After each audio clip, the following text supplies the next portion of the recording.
اللہ تعالیٰ نے موسیٰ علیہ السلام سے فرمایا موسیٰ میرا ایک دوست وہ جنگل میں مر گیا ہے، جاؤ اس کے جنازے کا انتظام کرو اور اعلان کر دو جو اس کے جنازے میں شریک ہوگا اس کو بھی معاف کر دوں گا۔ کون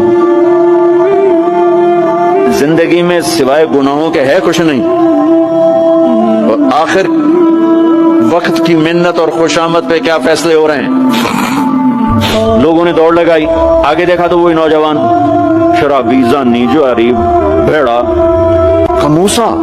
یہ تو وہ ہے جس کو ہم نے شہر سے نکال دیا تھا، تو یہ ایسا ولی کیسے ہو گیا کہ ہم اس کے جنازے میں آئیں گے تو بخشے جائیں گے؟ تو موسیٰ علیہ السلام نے اللہ سے پوچھا یا اللہ تیرے بندے کہہ رہے ہیں کہ یہ بہت برا ہے، تو کہہ رہا ہے میرا دوست ہے، تو میں کیا کروں؟ تو اللہ تعالیٰ نے فرمایا موسیٰ یہ سچ کہہ رہے ہیں اور میں بھی ٹھیک کہہ رہا ہوں، یہ ایسا ہی تھا جیسے یہ کہہ رہے ہیں، لیکن جب اس پر موت آئی اس نے دائیں دیکھا، اسے کوئی نظر نہ آیا، اس نے بائیں دیکھا، اسے کوئی نظر نہ آیا، اس نے پھر میری طرف دیکھا۔ تو موسیٰ میری غیرت نے گوارا نہ کیا کہ جس کو سب چھوڑ جائیں